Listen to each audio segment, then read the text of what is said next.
For me, your man, Louie T. Welcome to Tuesday Night Football overtime. Cowboys, Ravens, exactly what I expected. Ravens double up the Cowboys 34-17. And I'm going to tell you right now, this Ravens team is going to win 5 straight to finish up this season, and they're going to make the postseason. I strongly, firmly believe that this was the kind of effort I needed to see from them tonight in order to kind of solidify that in my brain. Because when you look at their losses this year, they've lost 5 games. They've lost to all good football teams, sans for the New England Patriots. And that game was played in a monsoon. I think if that game were played in normal conditions, not to make any excuses, Patriots had to deal with it too. However, if that game were played in normal situations, I think they win that football game. They lost to the Steelers twice. They lost to the Titans. They lost to the Chiefs. All good football teams. All teams that more likely than not going to end up in the postseason. I don't feel bad about this Ravens team. People are overreacting because they're 6-5 coming into this game now, 7-5 on the season.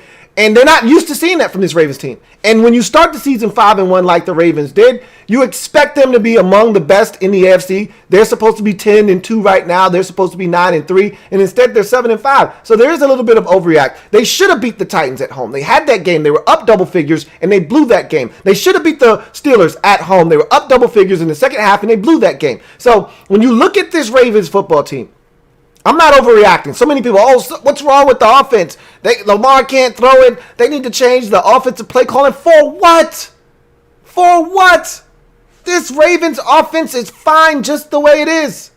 There are certain things that you would like to see them do better. Sure, you'd like them to incorporate the wide receivers a little bit more, not be as reliant on the tight end position. But at the end of the day, this offense is going to go as far as Lamar Jackson takes them. And this defense is perfectly fine, okay? This defense is going to force turnovers. They're going to, I think Yannick Ngakoue was close tonight, like on 3 or 4 different occasions from forcing a fumble. I think that you're going to see him start to get to the quarterback. They already forced turnovers in that secondary, whether they're forcing fumbles or they're picking off passes.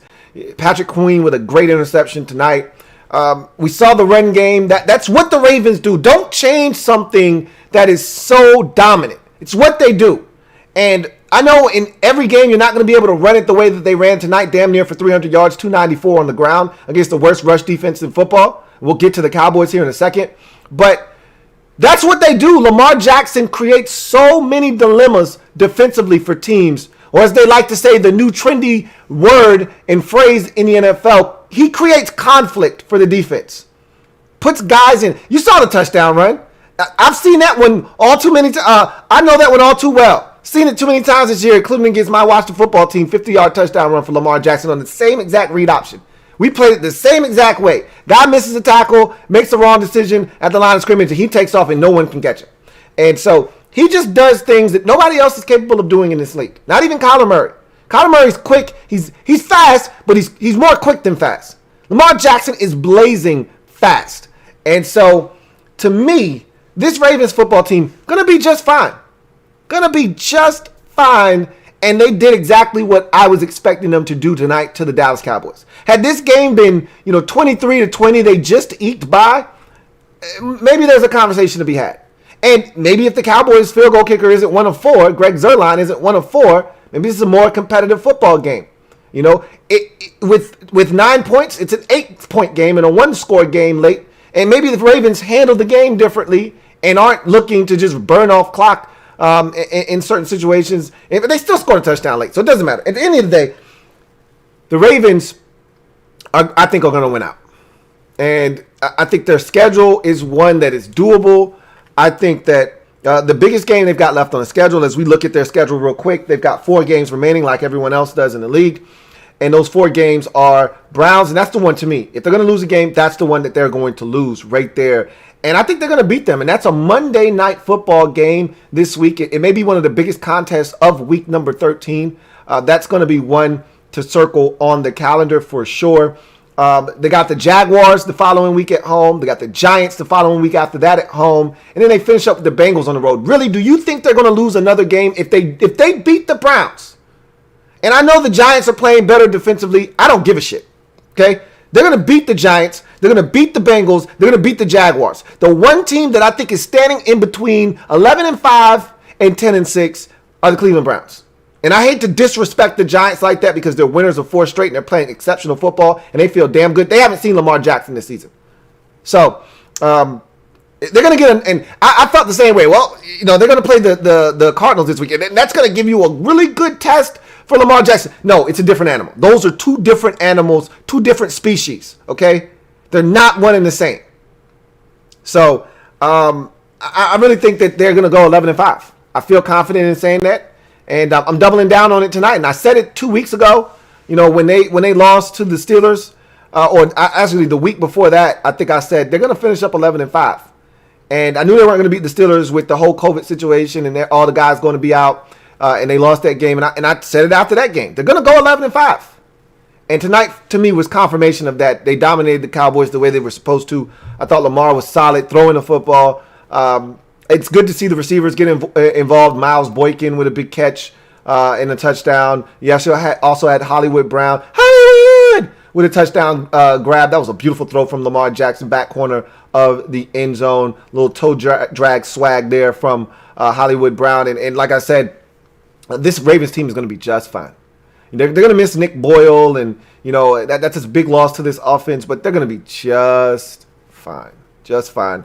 And I think tonight is a little bit of proof of that moving forward. We'll see what happens, but at the end of the day, I think they're going to be just fine. As you get to the Cowboys, my goodness, they are a train wreck. And it's been fun to watch. I'm not going to sit here and act as if I didn't thoroughly enjoy myself again tonight like I did on Monday Night Football a month or so ago when they got destroyed 38-10 by the Arizona Cardinals, or if I wasn't laughing my ass off hysterically as they bumbled and stumbled their way through 9 points on a Sunday night versus the Philadelphia Eagles. Actually, I was laughing at both teams that night. They were both hideous and a train wreck. But literally, we were choosing between the lesser of 2 evils that night. So that was very enjoyable. But the Cowboys have been an embarrassment all season long.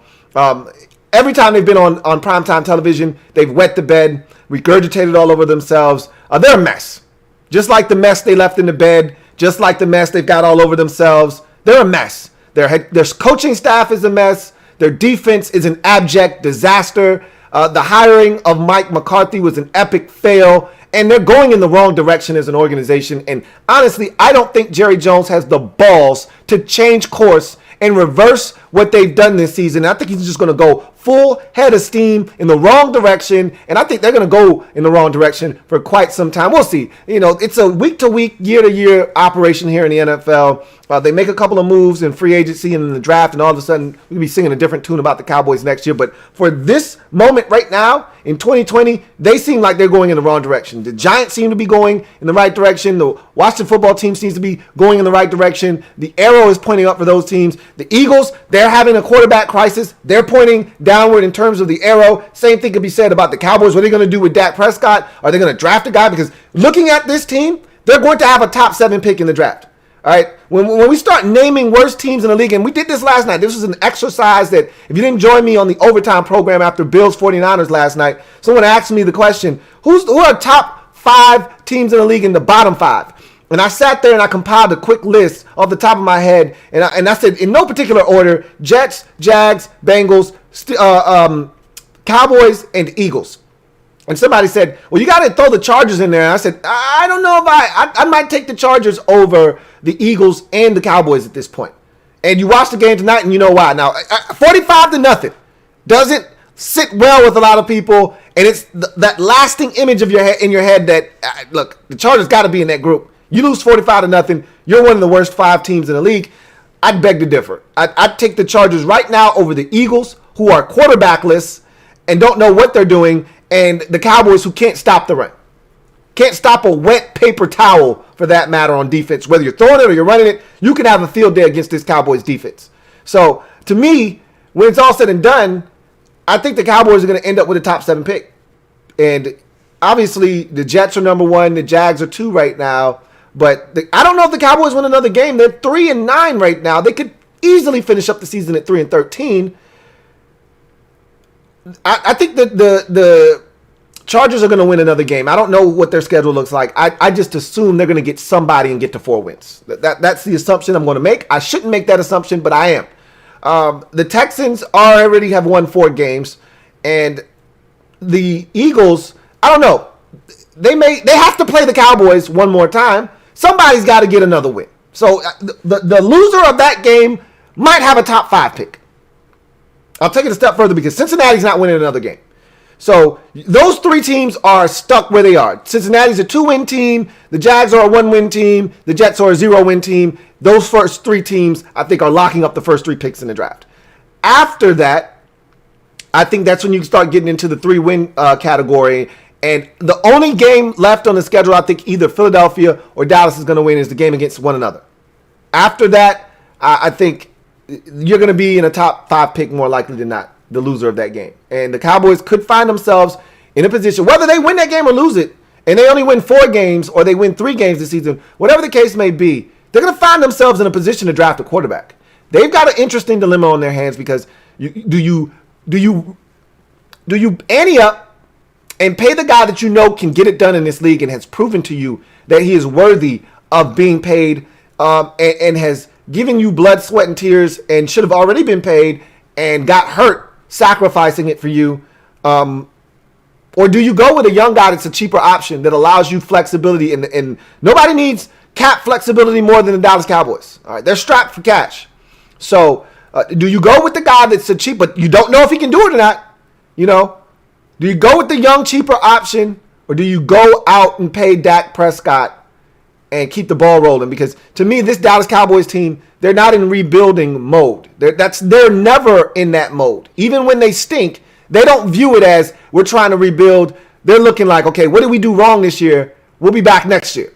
That's always how they go about these things. So in my mind, if that's the mindset you're having, unless you're hitting a total reset this offseason, you need to re-sign Dak.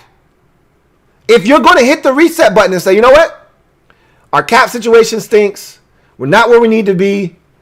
I think this is a 2-year fix. You draft a young quarterback then. Free up the cap space.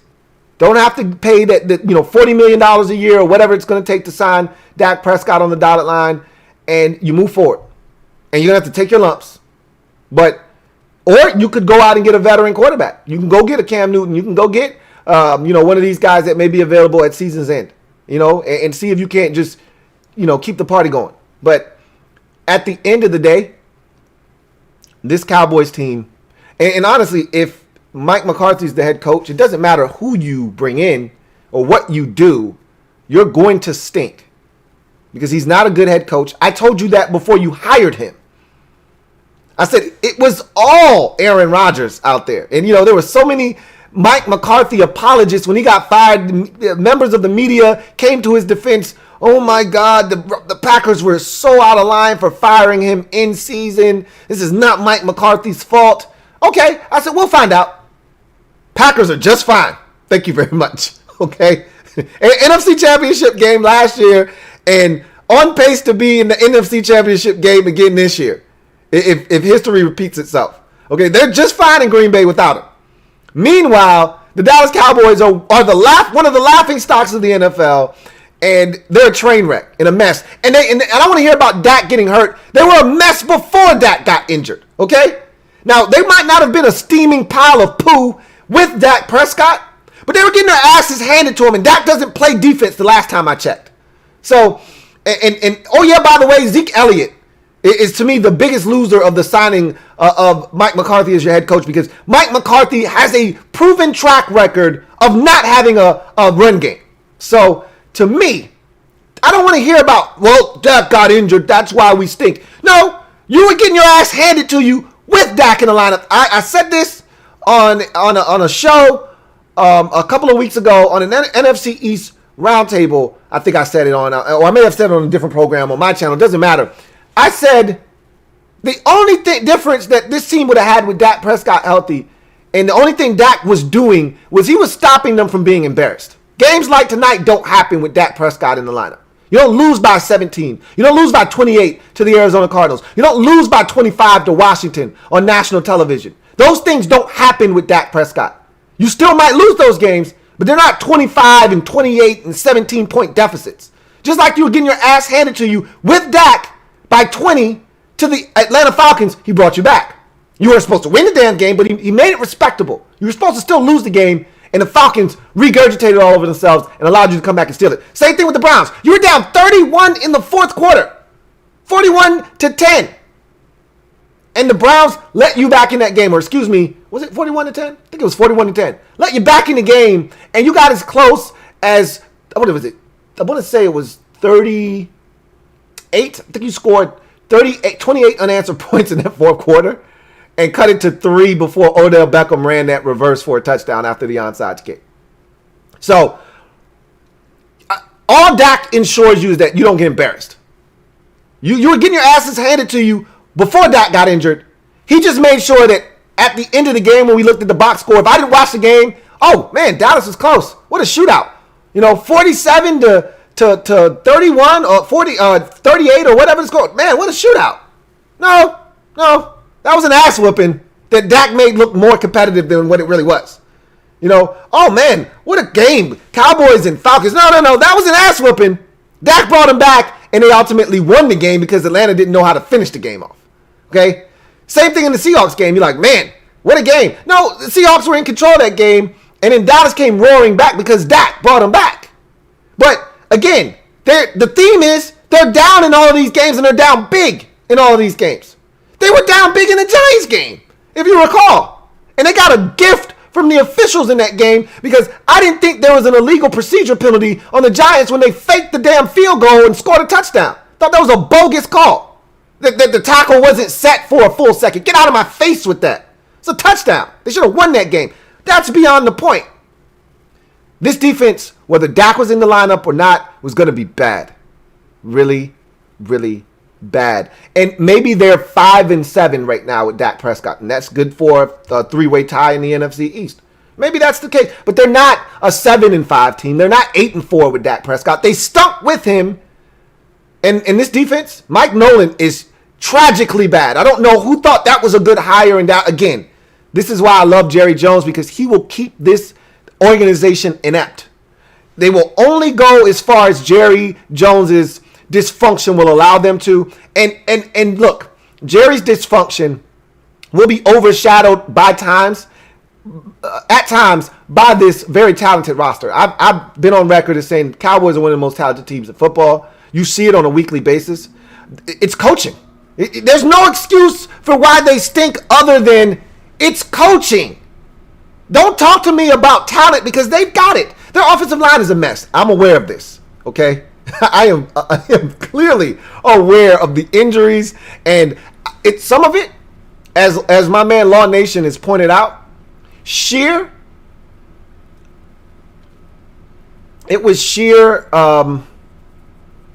negligence is the word I'm looking for on the part of the Cowboys. It was ego. They thought that they could get away with not going out and bringing in a quality tackle, that we can get away with an undrafted guy out of Texas A&M and don't worry, Tyron Smith's back and his neck and his legs and everything else that's breaking down on him, he'll be fine. The guy hasn't played 16 games in how long, but he'll be fine. He'll play all 16 this year. Don't worry about him missing, 12 games in the last 2 seasons. Don't worry about any of that. He'll be fine this year. Oh, yeah? All right, cool. We'll see. So they had to pay. Now, what they had to pay. So I said all of that to say this. They're a mess, and as long as Jerry Jones continues to ignore the fact that they're a mess, they'll continue to be a mess. They got some TDs to make in the offseason, though. I can't wait to watch because they got some serious TDs. Nope, not touchdowns. Tough decisions. tough decisions to be made in the offseason. And I'm dying to see what they do. The biggest being obviously the quarterback position. Because they're going to have a top 7 pick. More likely than not a top 5 pick. If they don't beat the Eagles. And I think the Eagles defensively are good enough to win that game when it comes down to Dallas and the Eagles. If they don't beat the Eagles, which I think is a strong... A strong maybe. They could win that game. The Eagles are a mess, their damn selves. I don't know what's going to happen in that game. They're going to be top 7 regardless. Whether they win that game, lose that game. Let's just top 7 pick more likely than not. They're going to be in a position to draft a quarterback. What do? Do you pay Dak Prescott? You're not going to slap him with the franchise tag again. That tag is too pricey. You already paid him a boatload of money this year on the tag.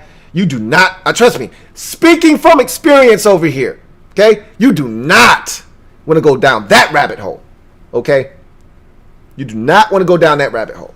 You're either going to re-sign him this year to a long-term deal or you're going to let him walk. And he'll get his money elsewhere. You do not want to slap that franchise tag on him again. And I don't think they're going to do that. Unless they are 110% sure they can reach a long-term deal with him, that is not the move to make if you're Dallas. So we'll see what the hell happens. Anyway,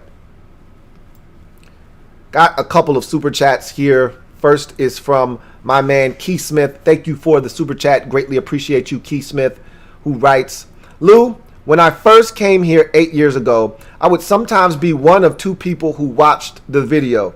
You never gave up. You kept going, and look at you now. How did you keep going when no one was watching? You're not lying, bro. I'm shocked to hear you say that because I tell stories about that all the time. And I don't know if you just saying that because I've said that before on my channel, or if you are serious that you've been around the full 8 years, because I started this back in 2012. All right. And when I first started and humble beginnings, to say the least. I mean, I remember my very first video was a Washington Giants video. And I'm literally sitting in the dark with one lamp on me and a quiet house in the dark with one light on me. It's a terrible video. I don't even like going back and watching it. And it was videos like that I would put out on a daily basis. And I knew no one was watching. But I knew what the hell I was talking about. I knew the NFL in and out. I knew the content was good. The product was not good. The overall product was shitty. But I said, at the end of the day, people don't come for all the aesthetics. Eventually, you need to get that in order. But people come for your opinion. They come for your opinion. They stay because they like you. Okay? Or you know what the hell you're talking about. And, you know, the lighting and the backgrounds and the visuals and all that stuff, that's cool. But if you don't know what the hell you're talking about and I don't like you, I'm not going to watch. And so I knew I had what it took. And I wasn't going to stop. This is what I wanted to do. And I was determined. And I said, I'm just going to keep putting this out. And nobody's going to outwork me. And that was the biggest thing I could hang my hat on. Is, look, I may not have the money to get cameras and microphones and all of the stuff that all these other YouTubers have, but nobody's going to outwork me. Period. And so I'm going to keep putting this content out, and I'm going to flood YouTube with it, and eventually they're going to start, I'm going to get into the algorithm, and they can't deny me because, damn, he's putting out a lot of content. Eventually, somebody's going to see the shit, and they're going to watch it, and they're going to say, God damn, this guy knows what the hell he's talking about, and they're going to come back and watch again. And then they're going to tell somebody else, or they're going to come back and watch, and then somebody else is going to come and watch, and then YouTube's going to recommend it to somebody else, and they're going to watch, and eventually I'm going to have some people watching my video. And whether it was 10 or 20 or 100 or 500, it didn't matter. I was going to keep putting them out. And for the first year, a lot of you not, it was rough.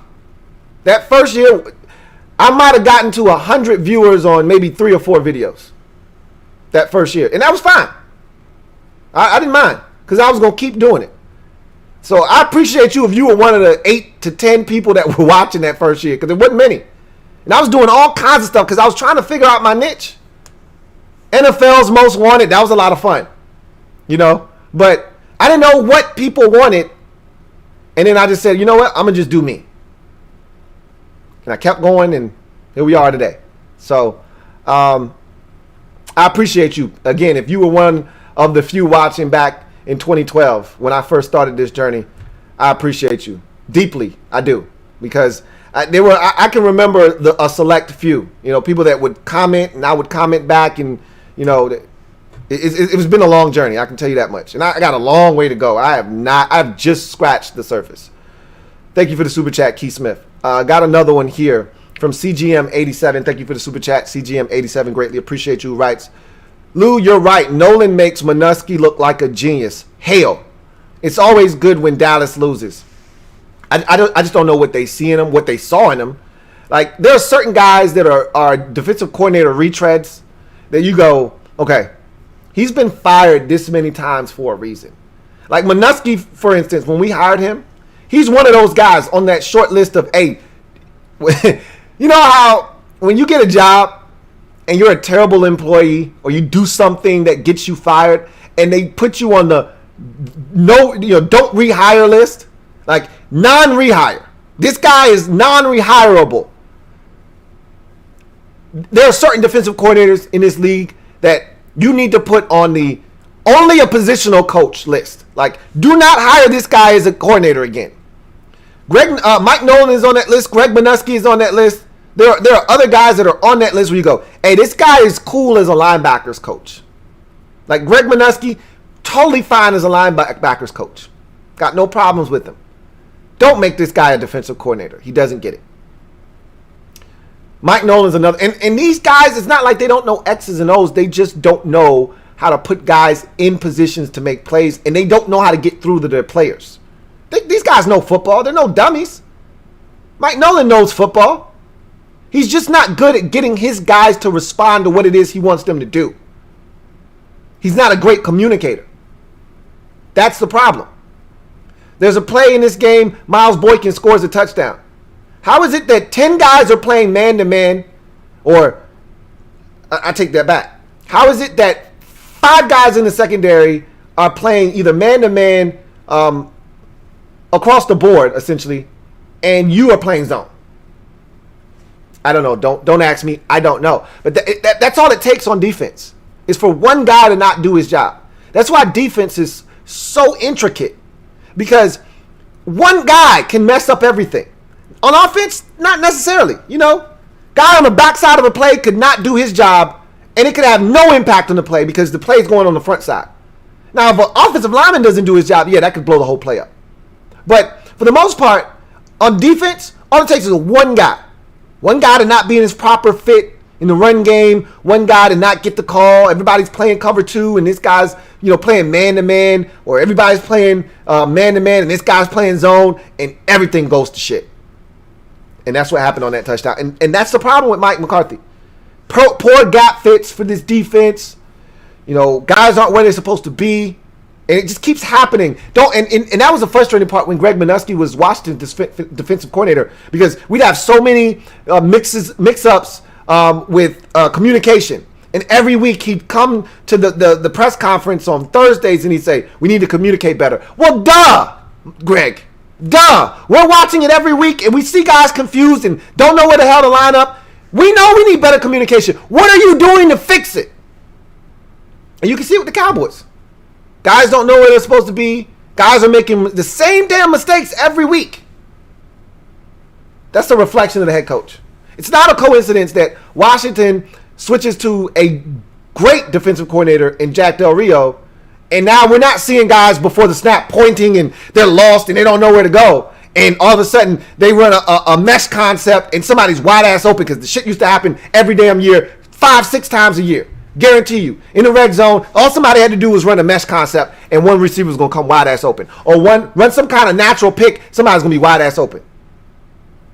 It's coaching, man. Mike Nolan is trash. And yes, it's always a good day when Dallas loses. I agree. Keith Smith says, thank you for doubling up. Double up. Thank you for doubling up, Keith Smith. Greatly appreciate you. Keith Smith writes, you're wrong. Your first video was Eagles Giants. I remember.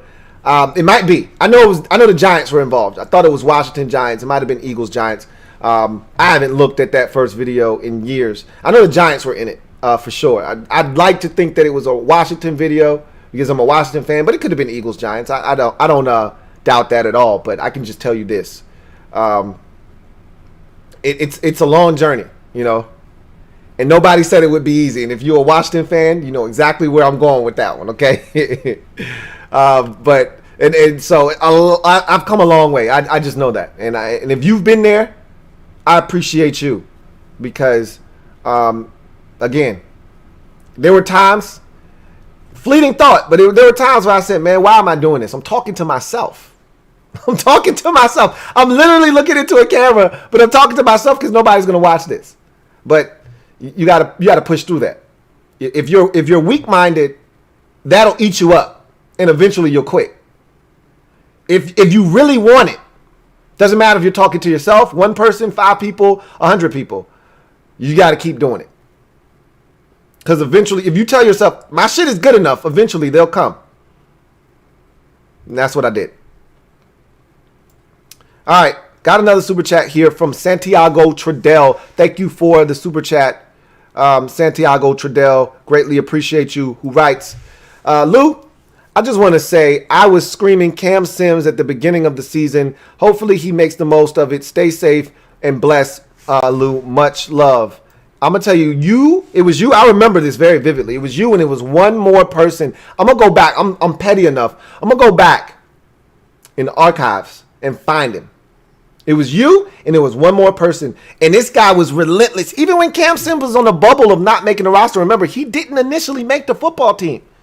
And remember I made a video saying Cam Sims has solidified his spot. And I was wrong. Cam Sims did not make the football team. And they brought him back, on the practice squad. And he ultimately got elevated with some injuries. And he's a huge part of this team now. But there was another guy. And even when Cam Sims was an afterthought, this guy would not let up. He was like, Cam Sims, I'm telling y'all, he's the real deal. I'm going to go find him. But you and him were the 2 Cam Sims stands out there. And for that, I got to give y'all much respect. Big ups to both of y'all. And I'm going to go find his name because y'all were adamant. Hey, Cam Sims, man, I'm telling y'all. And I was like, hey, man, hey, chill out with that. And, I was very flippant and dismissive when it came to the Cam Sims discussion. I was borderline disrespectful. Borderline disrespectful when people would bring up Cam Sims. I don't want to hear about this dude, man. He ain't done nothing. And y'all were adamant. And there were a few of y'all out there adamant. You wrong on this one, Lou. And I was like, all right, well, prove it to me. A wise man once said, I'm from Missouri. Show me. Well, man showed me. So, you were right. I definitely was wrong on that one.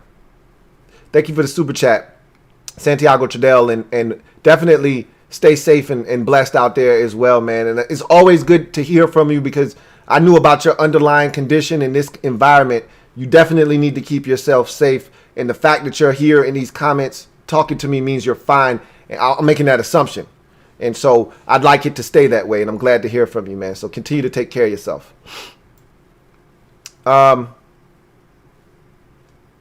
Let's see. Santiago Tradell, double up, thank you for doubling up, Santiago Tradell, who writes, and always death to Dallas. Indeed. It's always a good day when Dallas takes a nasty spill on national television.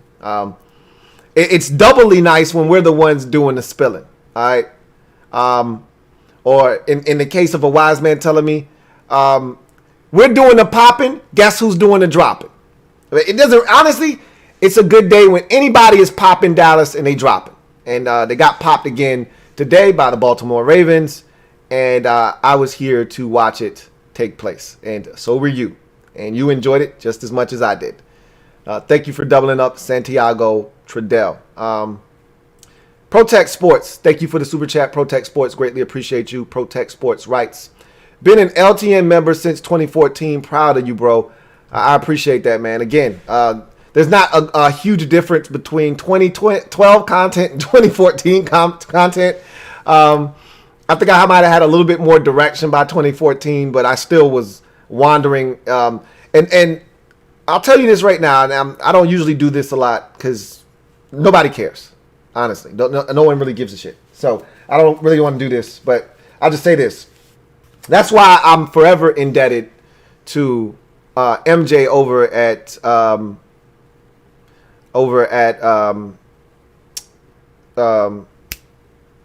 Sports Fan Entertainment, because he was the one that really I didn't know anything about anything, nothing. And that's why I always pay it forward. So when somebody DMs me and says, "Hey, I want to do videos. Where do I start?" I'm always gung ho to help, because when I didn't know anything, I didn't even know how to put together a YouTube banner. He took me under his wing and he showed me the ropes, showed me how this thing works, and he just gave me a little bit of game. He didn't give me much, but it was enough for me to take the little bit of knowledge that he gave me, because I was so illiterate to this game in terms of YouTube and uploading videos and how to make my channel look like something. And he just gave me a little bit of game, and that was it. And I was off and running from that point. Extra Squaw. Thank you for the super chat. Greatly appreciate you. Extra Squaw writes, is it me, or is even Minuski isn't as close as bad as Nolan? Mike Nolan has to be one of the top 5 worst defensive coordinators. Mike Nolan's, he's bad. He's really, really bad. And you can ask any of the other teams that he's coordinated, and they'll tell you the same thing. This is why I can't understand why he continues to get work.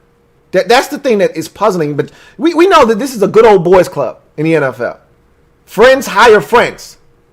And until guys are not given opportunities, this won't end. You know, it's okay to give your friend a made-up title, offensive special assistant to the head coach. Go ahead. If you want your dude to be on your staff, because there's an unlimited amount of resources that owner will usually give you. You can have as many coaches on the staff as you want. If you want a calf muscle rubbing specialist on your staff, you can have that guy on your staff. So if you want to make up some ridiculous title, special offensive assistant, knock yourself out. But don't make him your defensive coordinator. You want to make him your special assistant defensive coach? Sure, knock yourself out. Go make copies of the other team's offense in the corner somewhere. Knock yourself out. But when you make guys like this defensive coordinator, because to me, after head coach, the next 2 important positions on the coaching staff are offensive and defensive coordinator. And then after that, it's the offensive line coach. If you don't put the right guys in those 3 key positions after head coach, and I think special teams coordinator is important as well. I don't want to discount that. But I think offensive coordinator or offensive line coach may even supersede special teams coordinator. But look, special teams isn't big until it's a problem. Then everyone's like, hey, you got to get rid of this guy. He stinks. So I probably shouldn't say that. Anyway, I don't understand how he continues. Same thing with Greg Minuski. When we hired him, I'm like, hasn't this guy been fired from 6 other spots as a defensive coordinator? Did you look into why? Like, why are we promoting this guy within? Go find somebody else to coach this defense. Wade Phillips wanted the job. You're telling me Greg Minuski is better than Wade Phillips? What are you doing right now? It just doesn't make any sense. So, for me, that's where the problem lies, is that teams continue to give guys like this work as a coordinator. Minuski, the same thing. Why? I don't understand. It's not my place to understand. As long as none of these guys are coaching for my team, I don't give a shit. I can watch from afar, laugh, and point, and be okay with it. A wise man once told me, you don't learn until it's your turn. Well, we had our turn with Greg Minuski. I don't want to go down that road again. We didn't learn until it was our turn. I don't want to do that again. That's why we went out and got Jack Del Rio this time around. And I thank Ron Rivera for that. His first hire was going and getting Jack Del Rio because he said, I need a competent coach. I can't have a guy in here that doesn't get it. And you've seen what Ron Rivera has done. He spawned 3 head coaches in this league, or maybe it was 2. Steve Wilkes and Sean McDermott.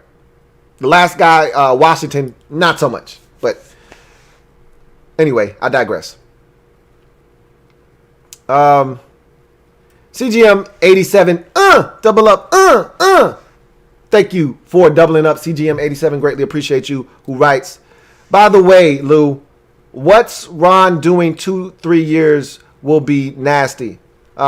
He says, by the way, love what Ron's doing in 2 to 3 years will be nasty. I feel that way. Again, I think a big decision is, what do you do at quarterback? We have to, just like Dallas has to make a decision in the offseason, our decision isn't as tough as theirs, because if Alex Smith continues to do what he's doing right now, they don't have to do anything. He's under contract next year. They could just bring Alex back. They got a decision to make on Kyle Allen. He's a free agent.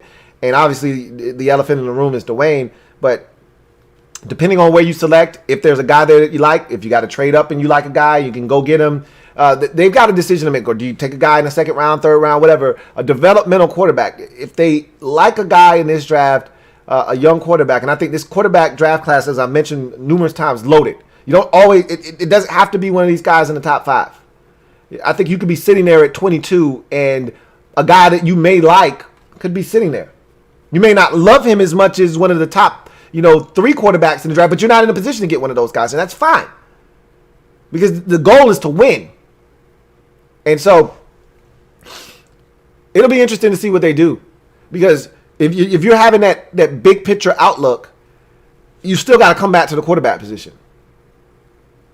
So it'll be interesting to see what happens with the quarterback position. And that'll tell me all I need to know about how good we're going to be. You figure that out with the defense the way it is, we're going to be just fine. So, got another super chat. This one is from Mustango. Thank you for the super chat, Mustango. Greatly appreciate you. Who writes, hey, Lou, been watching your videos since 2016. Your videos got recommended to me and been entertained ever since. Anyways, you think Dallas will fire their head coach? No, I don't. Law Nation doesn't seem to think that either. And I've been watching the Cowboys my entire life. Anybody that's been watching me for any amount of time knows my dad is an avid Dallas Cowboys fan. And obviously me being an NFC East member and a family member, I watch all those teams closely, so I know how they move. And it's not in Jerry's DNA to be one and done with a coach. He's had ample opportunities to one and done coaches throughout his tenure, and that's just not his style. He's not going to admit he's wrong here. He'll make excuses as to why the season went the way that it did. And look, nobody wants to believe Mike McCarthy stinks. Like, Jerry doesn't think he got it wrong. He's like, yo, Mike's fine. The offense isn't tragic.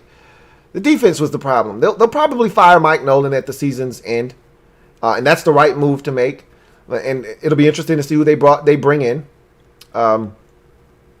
Honestly, if I were Jerry, I would have made sure that they retained the defensive coordinator, the pseudo defensive coordinator. Really, Rob Marinelli was running the defense last year. I would have made sure that those guys were around, because the defense was one of the few things that they could hang their hat on in Dallas. And it wasn't great last year, but they were just a year. Last year, they were just a year removed from having one of the more dominating defenses in the league.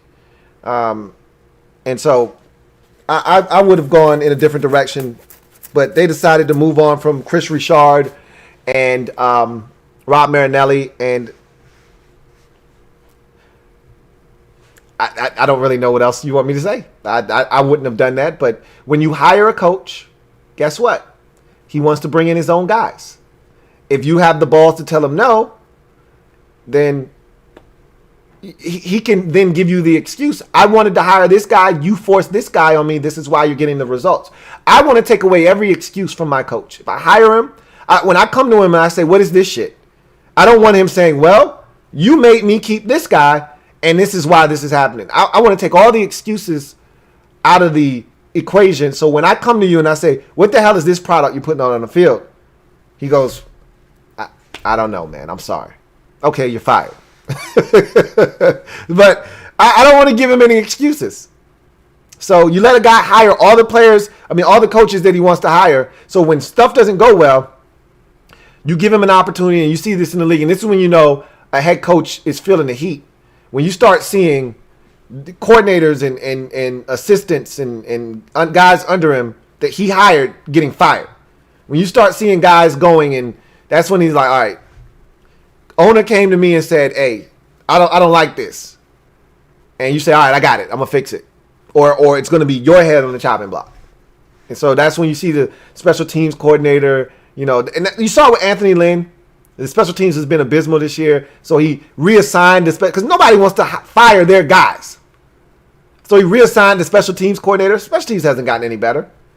The writing's on the wall. Anthony Lynn's gone at the end of the season. And I can tell you this. They're not going to fire Mike McCarthy. Mike Nolan's as good as gone. But they're not firing Mike McCarthy. Thank you for the super chat, Mustango. Sonny Rawson, thank you for the super chat. Greatly appreciate you. Sonny writes, hey Lou, much love for the work you do. MOBB, #mob in the building. This December Kool-Aid is so sweet. You ain't lying, boy. This that hood Kool-Aid right here, man.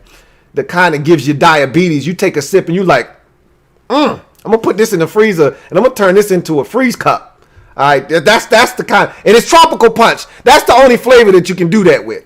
All right, for some of y'all that's avid Kool-Aid drinkers, you might mix packs. We didn't do that in our house. It was just tropical punch, and we made that shit as sweet as humanly possible. Now, I'm not a Kool-Aid drinker anymore. I don't mess with Kool-Aid anymore. I'm too good for Kool-Aid. I've grown. Okay, I've outgrown Kool-Aid. But I remember those days, man. And I'm gonna tell you right now, the Kool-Aid is definitely sweet. And I'm sipping slow. But as I told you on the show earlier today, I'm not putting the cup down. And the sips are getting bigger. They're not gulps. But I'm definitely drinking. Damn sure. And I got the little Kool-Aid mustache, that red tropical punch Kool-Aid mustache to prove it.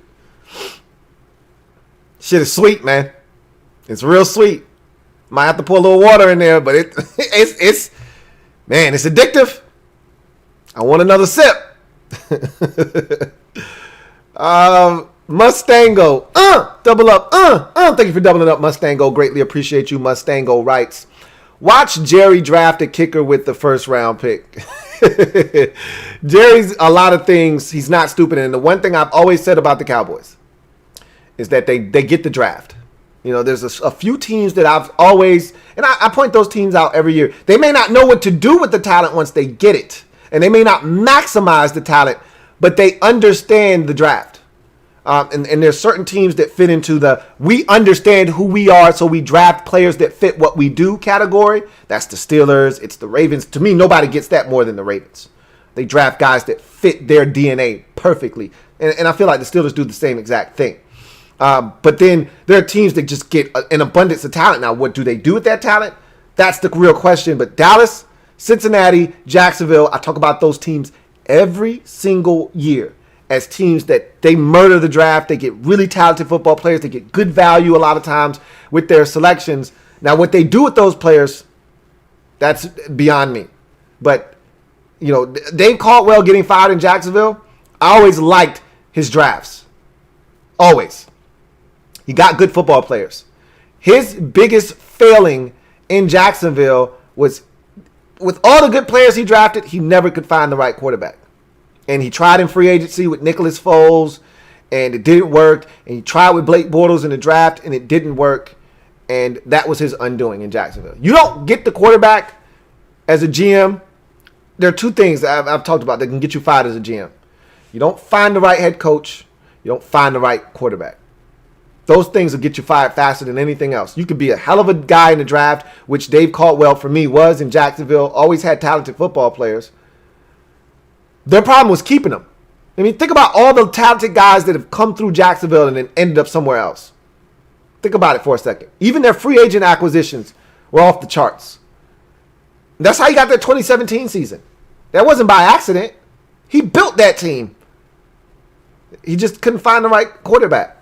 And that was his undoing. But Jerry's not going to draft a kicker in the first round. But it's going to be interesting to see what the hell he does with that first round pick. That's for damn sure. I can't wait to see what happens there. Got another one from CGM87. Thank you for tripling up. CG87, greatly appreciate you. CG87 writes, Lou, Nolan had to pause a conference call because he got Tabasco from his finger in his eye. I heard about that. I did not see it.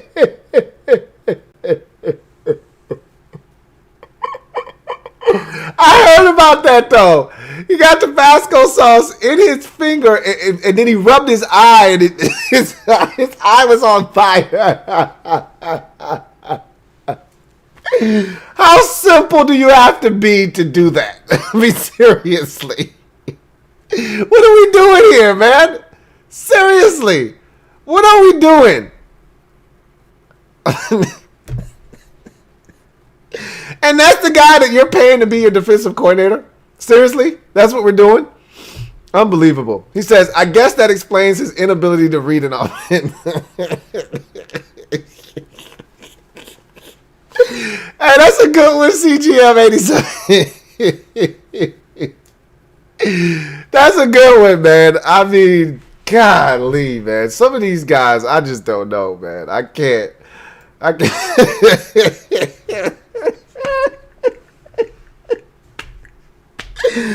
Oh, that's a good laugh, man. Oh, that was a good one. I needed that. Oh. Thank you for the super chat, CGM87. And I've forgotten all about that. I meant to bring it up on my podcast, and I forgot. Oh, man. Santiago Tradell, thank you for... I think this is a triple up from you. So, yes, I think this is triple up. I really appreciate you. Santiago Tradell writes, Cowboys want Greg Williams. I tell you what, that wouldn't be a bad hire. You laugh. You know, you put a couple of laughing emojis at the end, but that's not a bad hire. You know how I feel about Greg Williams. And I know the lasting image of what he did in New York with the Jets, it's kind of gonna stain his reputation a little bit. If you know, those who know, Greg Williams knows football. And he's a hell of a defensive coordinator. Say what you want about Greg Williams. He can coach up some defense. So I would hate to see him in Dallas. Because Greg Williams knows what the hell he's doing. I think he was doing stupid shit in New York because he didn't like Adam Gase. So, I wouldn't want to see Greg Williams. I'll tell you that much. I hope he doesn't go anywhere near Dallas. Got another super chat here from Silver Villains. My man Silver V, thank you for the super chat. Greatly appreciate you as always, Silver V, who writes, how many times have we seen Zeke's feed me tattoo this year? Maybe once or twice? Yikes. And you know what's funny about that is he got the tattoo because of how prolific he had been in the past year. So he was expecting to, get in the end zone and rub his tummy, and show off his little tattoo. And this is the worst coach that they could have hired for him. That tattoo is going to go to waste. It really is.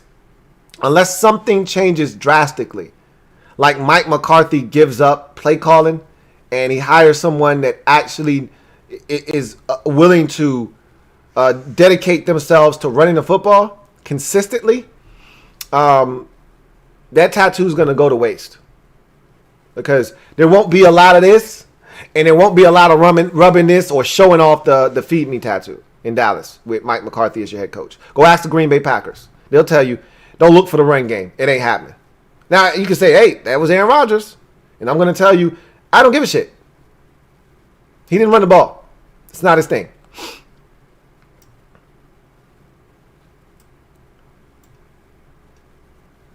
All right, thank you guys for those super chats.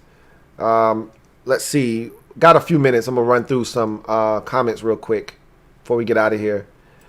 King Sean 32 says the Ravens ran for 295 and 2 touchdowns. I would say they're the best running team in the NFL, in my opinion. I think it's the Browns, personally. That to me, it's the 49ers and the Browns. The 49ers, it doesn't matter who's in that backfield. Kyle Shanahan can run it.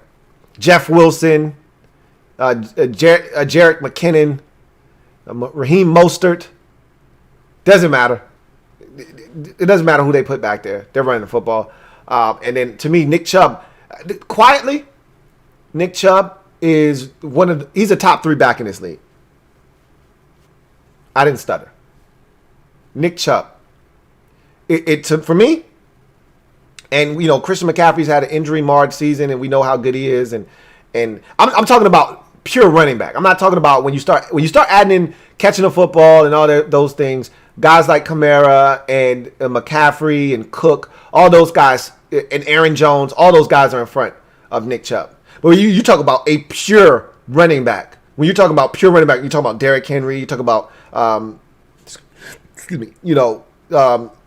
Cook.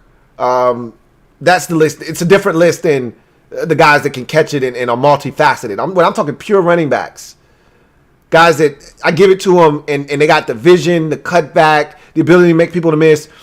It's Derrick Henry, it's Nick Chubb, and it's Dalvin Cook. Those are those. It's like a short list. Chubb is nasty, man.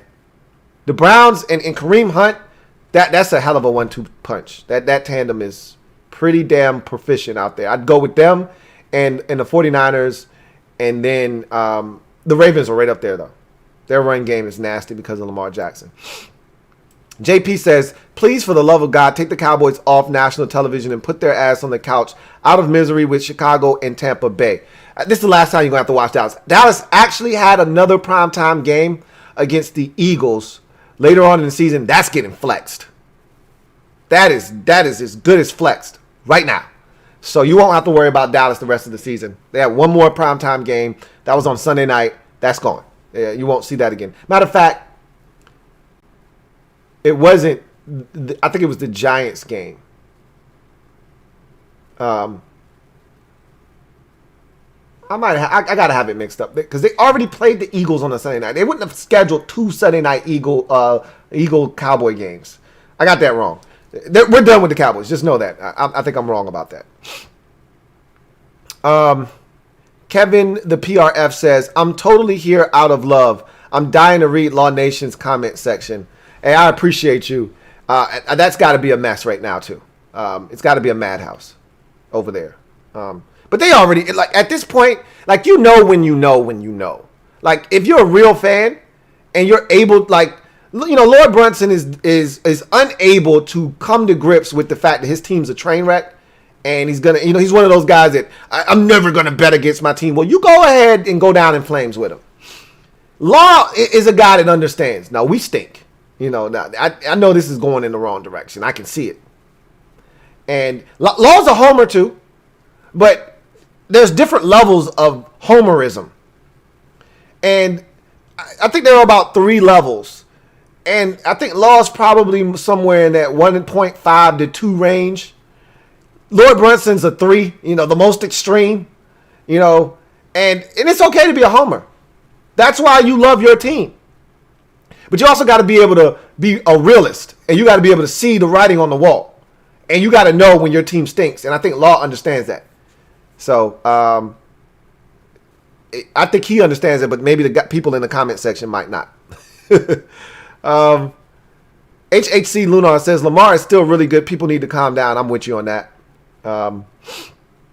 Silver V says Zeke had to believe he was going to show off the feed me tattoo more than once all year, shaking my damn head.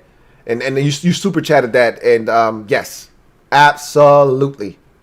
JP says Lamar and their rushing attack needed to have a strong game. If Baltimore had lost this one, their path to the postseason would have been a lot harder. They weren't going to lose this game, but I told you, in order for them to make the playoffs, they may have to win out.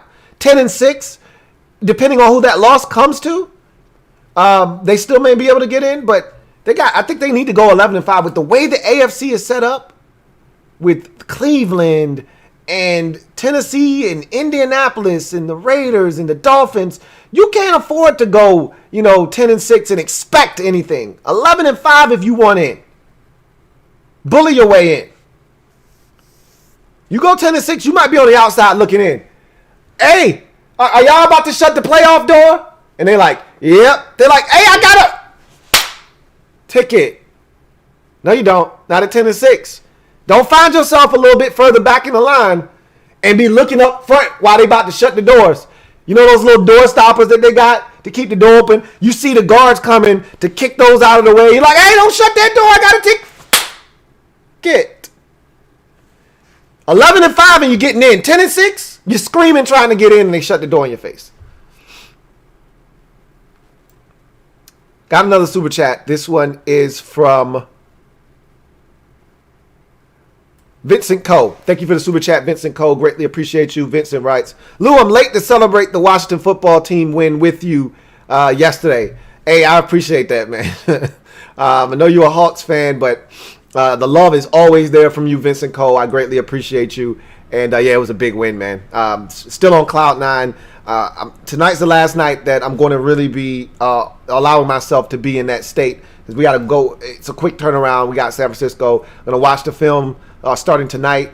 And I want to be done with all the film by early morning on Thursday so we can really turn our attention to San Francisco on Thursday and on Friday. And so got a lot of work to do there. But I'm definitely excited about that for sure.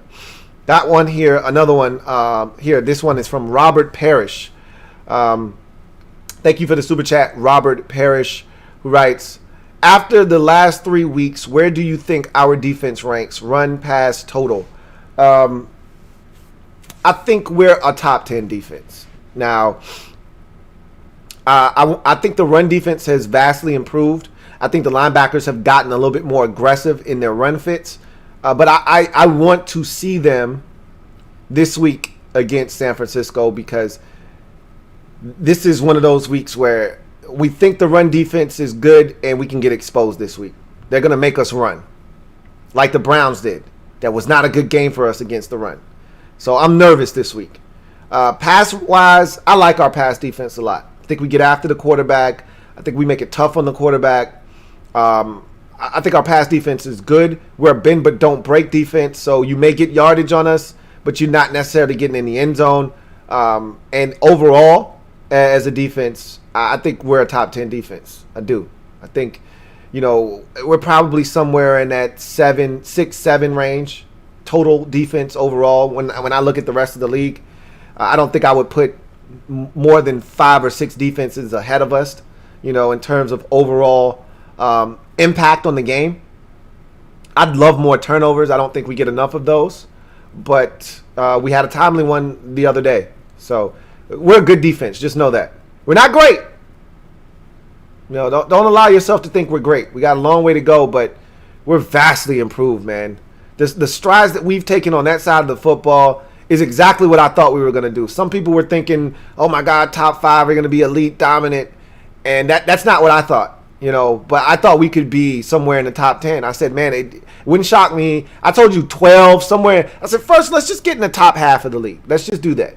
But we've exceeded that. Now I'm like, okay, let's get somewhere around the top 10, 12, 11, 10. I think we're right in that, 7 to 12 range. So I like this defense a lot. Vincent Cole. Double up. Thank you for doubling up, Vincent Cole. Greatly appreciate you. My man Vincent Cole writes, hey, that Hawks Washington football game in 2 weeks, man. You're damn right. That could have some real playoff implications for both teams. Especially if your Hawks don't get their damn ass in gear. A couple more losses, and you could be staring at some serious shit, man. The division could slip away from you.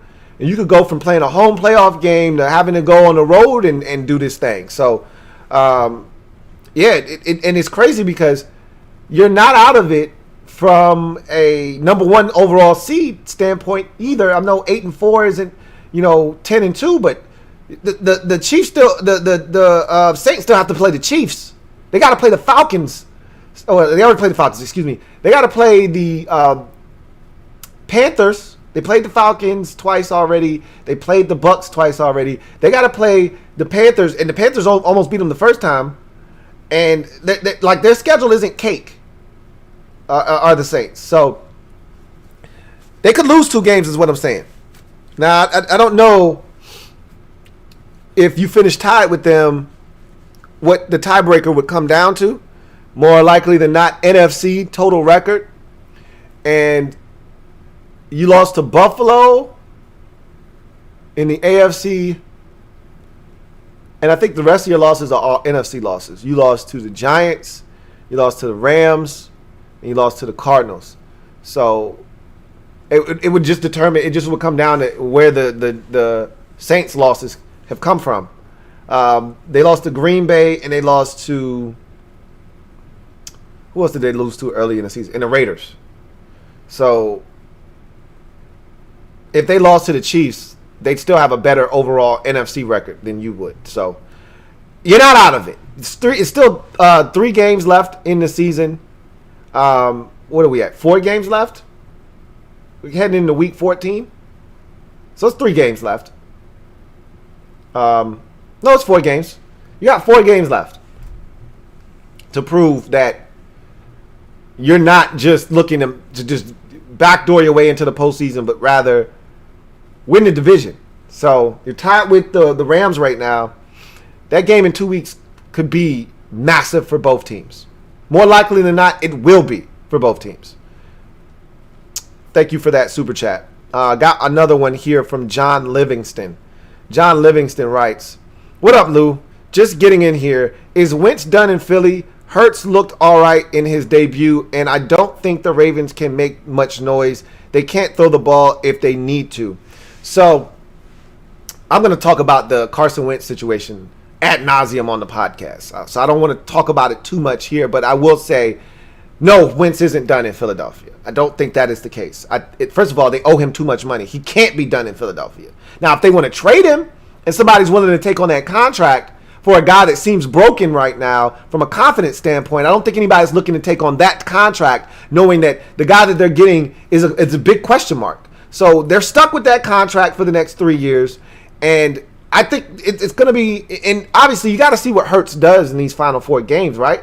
I mean, he could go against the Saints, and I don't really love this spot, to be honest with you. You know, if you're looking to develop some confidence in the young man, this is not the week to do it against a Saints defense that's hungry, and they're going to look at Jalen Hurts like food, and they're ready to eat. And so I wouldn't have thrown him out there in this game, personally myself. But they said, look, if we're going to find out what the kid's made of, he needs to be able to play against teams like the Saints. I get that. I understand that. So we're going to find out about Hurts. And if he rises to the occasion and he plays lights out the final 4 games of the season and he gives them a shot in the division down the stretch, then you say, okay, maybe he's the guy. But, and this is the funny part, all the people that were adamant that the Eagles shouldn't have drafted him, they didn't draft him for this purpose. This is not what Howie Roseman had in mind when he drafted him in the 2nd round. He was supposed to be an insurance policy in case Wentz got hurt. He was never supposed to be threatening to start. That was never the intention. That's what Eagles fans missed. That's why I love the pick. I'm like, you gotta have, because I never thought we'd be here with Wentz. Thought this guy was on the precipice of becoming an elite NFL quarterback. And so I never thought we would be here. I just thought it was only going to be a matter of can he stay healthy. It was never a matter of him being in his own head and turning the football over and being a shell of himself, confidence-wise. I just thought it was, hey, can he stay healthy? Well, they drafted Hurts in case Wentz got hurt like he did last year in the playoffs, and they had to bring in 976-year-old Josh McCown. They were trying to avoid against that. They no longer had Nicholas Foles to bail them out if Wentz went down. They needed another guy just in case. Well, now Wentz stinks. And they're like, well, this is not what we drafted you for, but shit, we spent the 2nd round pick. Might as well see what we got. Can't do any worse than what Wentz is doing right now. So we'll see. I think next year we're going to have a quarterback controversy or a battle. But I'll talk about that more tomorrow. And I disagree with you on the Ravens. There is this thought out there that if they fall behind and they have to throw it, they're not capable of doing that. That is a realistic argument, and if you make it, I will listen. Because until Lamar, and I told you earlier in the season when they lost to the Chiefs in that first game, I said, look, the narrative on Lamar is out. Nobody gives a shit about what the Ravens do in the regular season. They had the best regular season of any team last year. They got smoked the first game they played. The year before that, Lamar was electrifying in those final 8 games or whatever it were that he started, and he loses his first playoff. He hasn't won a playoff game yet. And in those games, he's fallen behind, and he had to bring his team back throwing the football. He wasn't able to do it either time. Now, he actually did bring them back a little bit in that Chargers game the first time in his rookie season, but that's nor here nor there. Bottom line is, he hasn't been able to bring his team back when they've been down throwing the football. And until he's able to do that, and until he's able to win a playoff game, nobody cares what the Ravens are doing right now. So that narrative is out there. He's got to change that narrative. But I think he's capable of changing that narrative.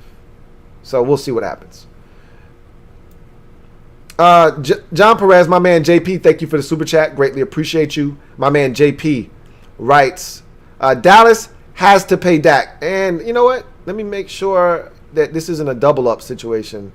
I don't feel like it is, but you know, sometimes I forget. So let me just run through these real quick. And no, it's not. Dallas has to pay Dak. Don't do what the Orlando Magic did in '96 when they let Shaquille O'Neal leave the Lakers for the Lakers and wind up back at square one. Exactly. It's not as close to apples, to apples, but it's similar. It's a similar concept. The NFL is a lot different than the NBA because in the NBA you have to have a superstar. And really, in order to win in this new Wild Wild West era of the NBA, you got to have 3 superstars. 2 if you want to even have a semblance of a chance, but you need 3 if you really want to win something. In the NFL, if you have a talented roster, you can get by with quality quarterback play. You don't have to have Jared Goff. No one terms Jared Goff as a superstar quarterback. They almost won the Super Bowl. You can win in this league. Jimmy Garoppolo, nobody is beating down the 49ers door to get Jimmy Garoppolo. There's even debate as to whether they need to look for a new quarterback this year. They almost won the Super Bowl. My point is, you can win the Super Bowl in this league with quality quarterback play. You don't have to have a stud. It helps. But how many Super Bowls has Aaron Rodgers won? How many Super Bowls has Drew Brees won? You get my point. How many Super Bowls has Matthew Stafford won? What about Matt Ryan? What about Phillip Rivers? You understand you have to have a complete team. If you've got an elite quarterback, it helps. But if you've got an elite quarterback, a lot of times, that stunts your growth elsewhere. And that means you've got to do one hell of a job of acquiring talent in various ways. Low cost impact free agents. From a cap standpoint, you got to get some undrafted guys. You got to hit on some late round draft picks because you got to keep the cost down because you're paying the quarterback so much money. That's why the Patriots were able to win. They found guys in the 2nd, in the 5th, in the 6th, and undrafted. They went out and traded for your trash. Oh, you don't like Kava and Noy? I'll take them. I'll give you some peanuts for them. Salted, too. I know you like salted. Give you some salted peanuts for them. Turn them into a star. That's what the Patriots do. You don't like that? We'll take it.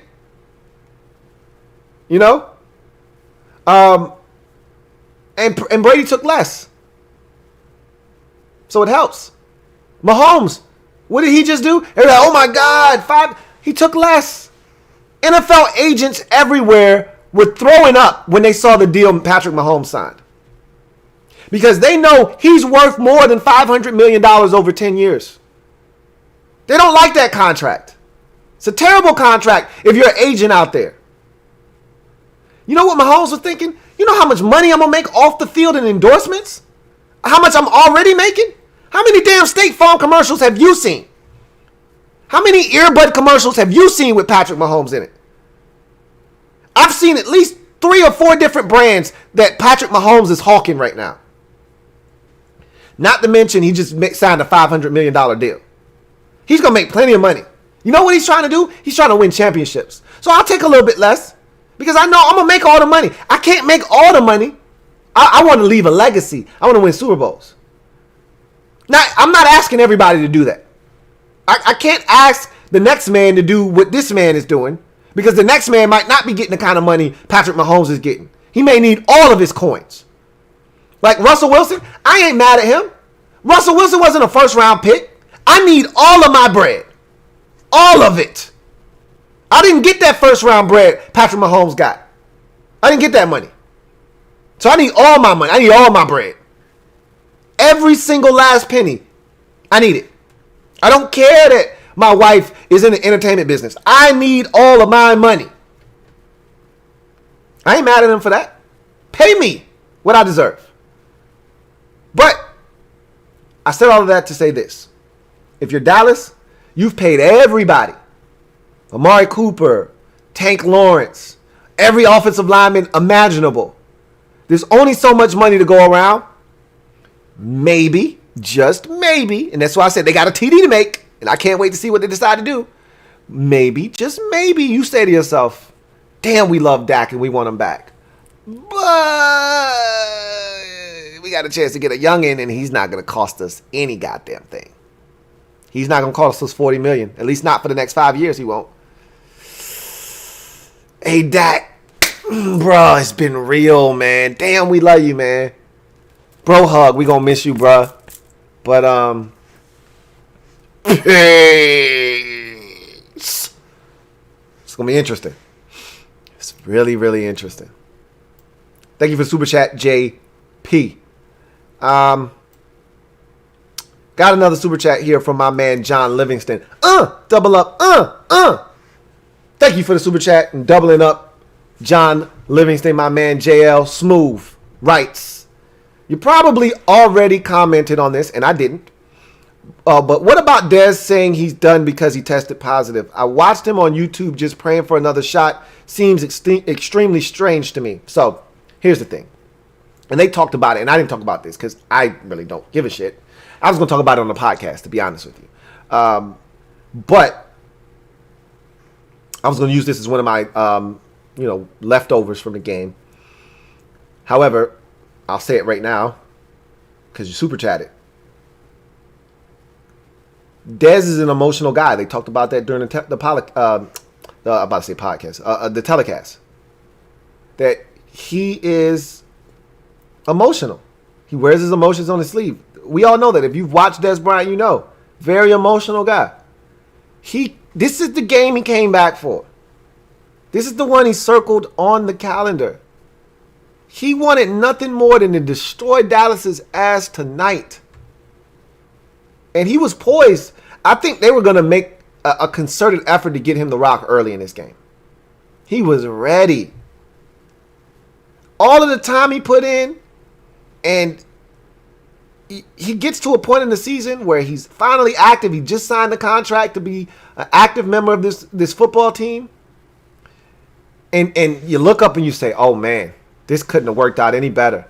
The team that has decided to give me a chance, I get to go up against the team that I feel like shitted on me 3 years ago.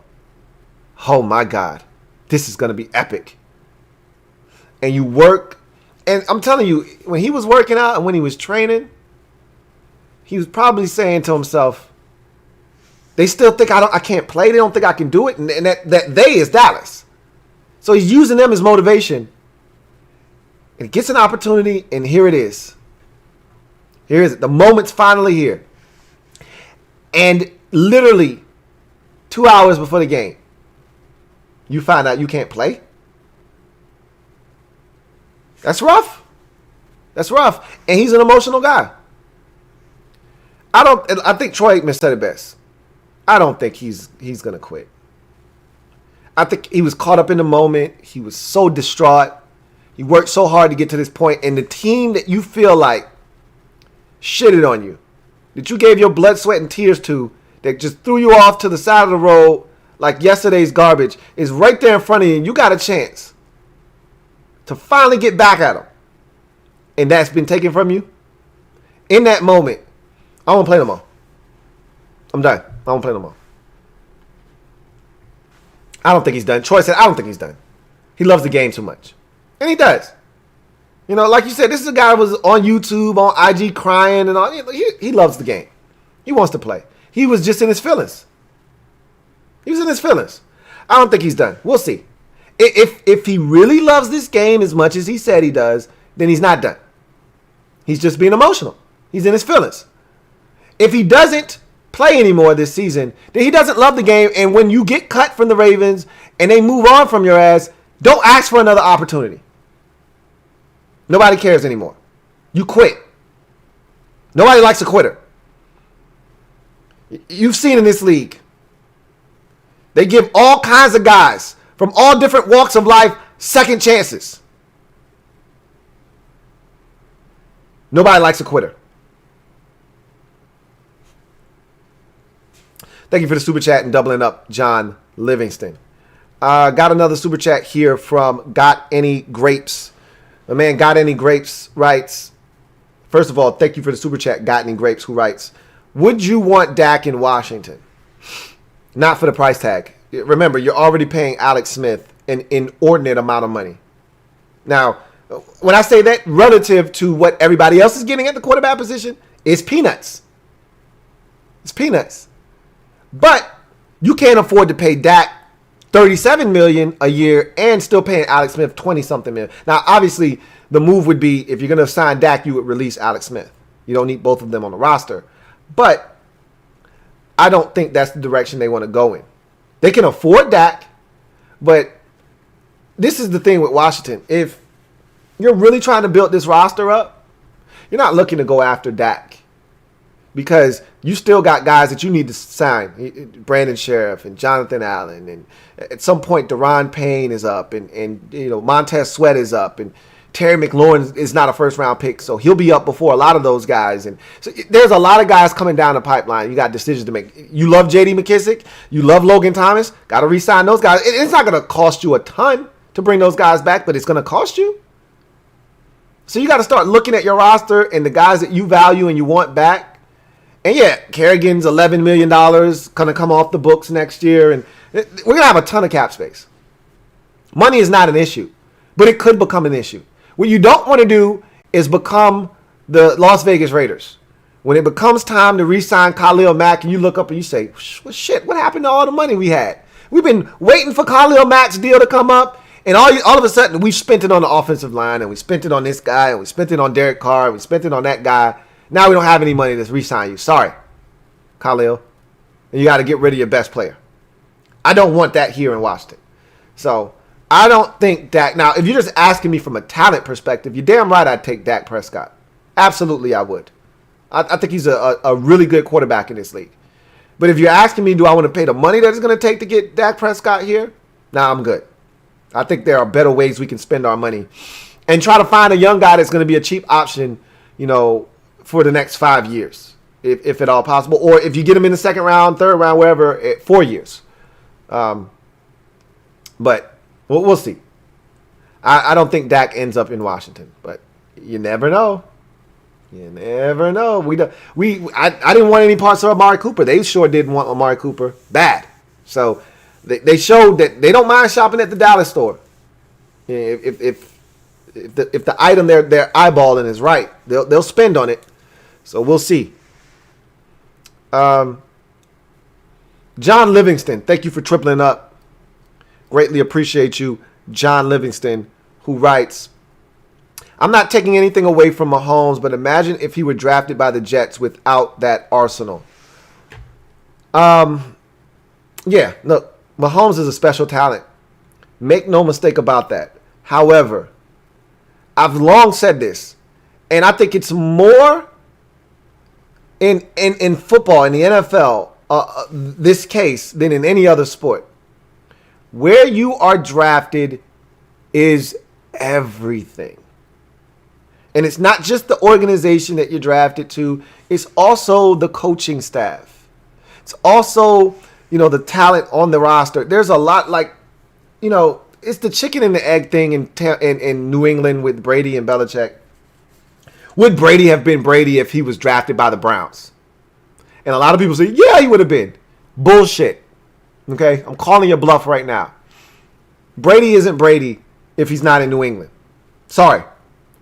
Drew Brees wasn't Drew Brees before he got to New Orleans with Sean Payton. Remember, Drew Brees was in San Diego and they drafted Phillip Rivers because Drew Brees wasn't good enough. It's all about fit. Don't ever forget that. Players are great. And if you get a great player, more likely than not, he's going to shine regardless.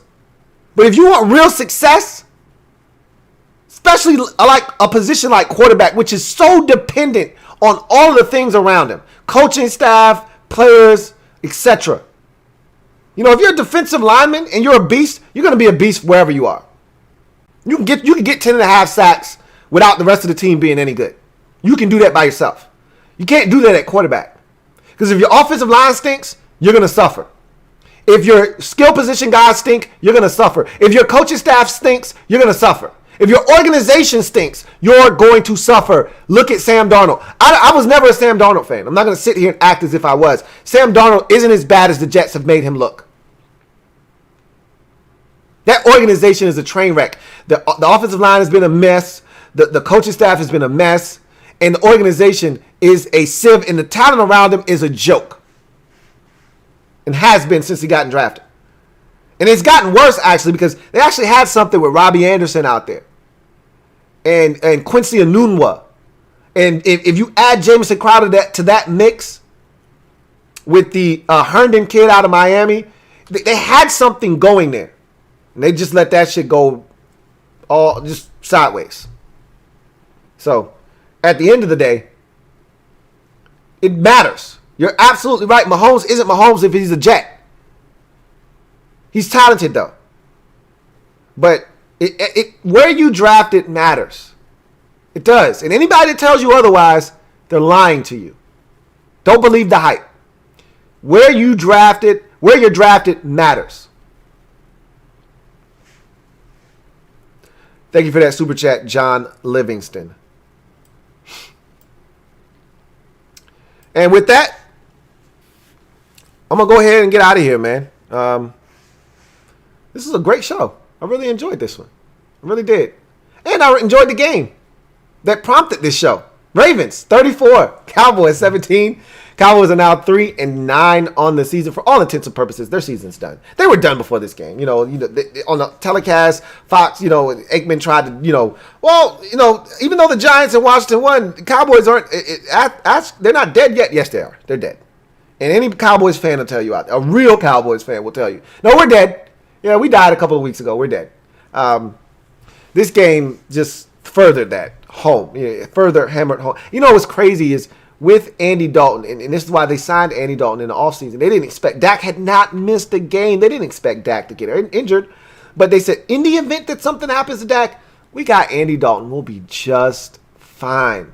They couldn't have accounted for this defense being this bad because Andy Dalton was viewed as the best backup quarterback in the league. What a job by Dallas to get Andy Dalton.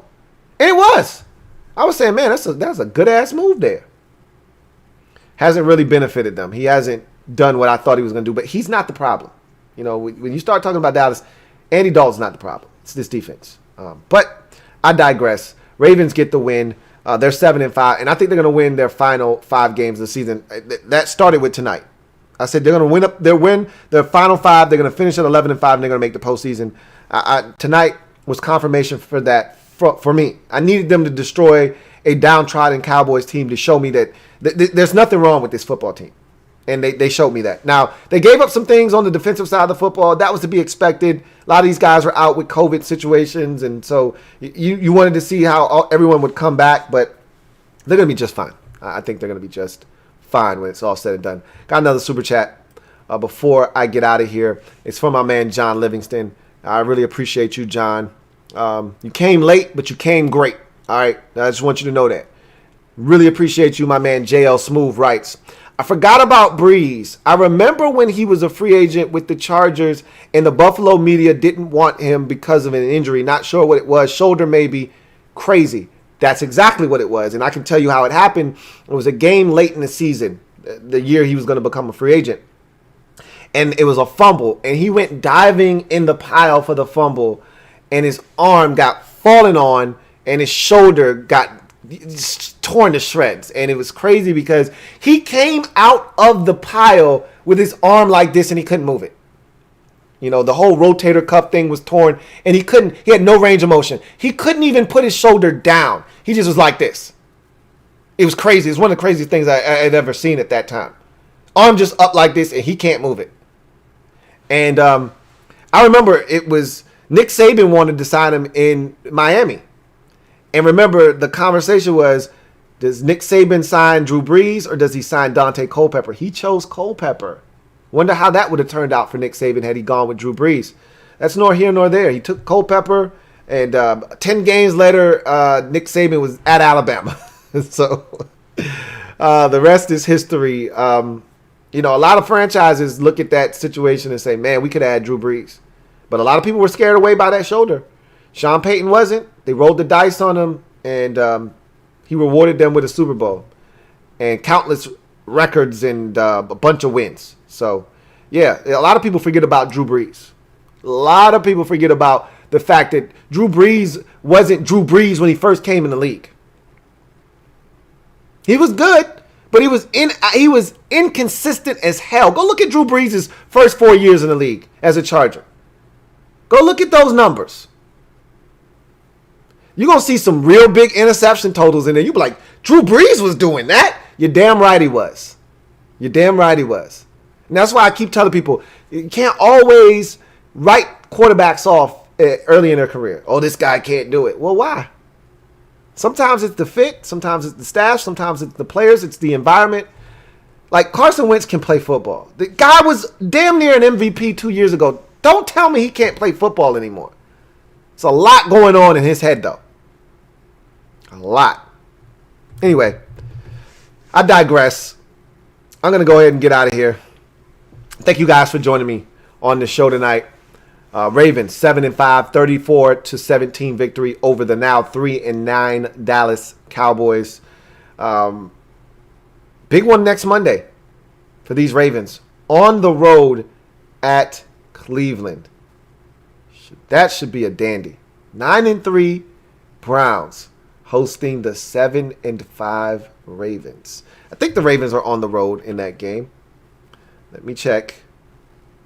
Yes, they are. That is going to be a dandy. Let's hope we get better weather than that bullshit we got the last 3 games in Cleveland. My God, the weather was absolutely ridiculous. Please let us get some conditions that are conducive for football. That shit in Cleveland the last 3 times, that's not fun. That's not what I'm looking for. So we'll see. Anyway, I digress. I'm out of here. You guys, if you haven't already subbed up the channel, what are you waiting on? Go ahead, hit that subscribe button. Turn on that notification bell so you don't miss a thing. Because you never know when I'm going live. I'd love to give you specific times. I can't, But if you turn on that notification bell, you'll know. So do it. And hit that like button on the way out if you haven't already done so as well. I really appreciate you guys. On that note, I'm your man, Louie T, signing off. You guys enjoy the rest of your night. Take care. And I'll see you tomorrow for the Louie T Network podcast. Take care.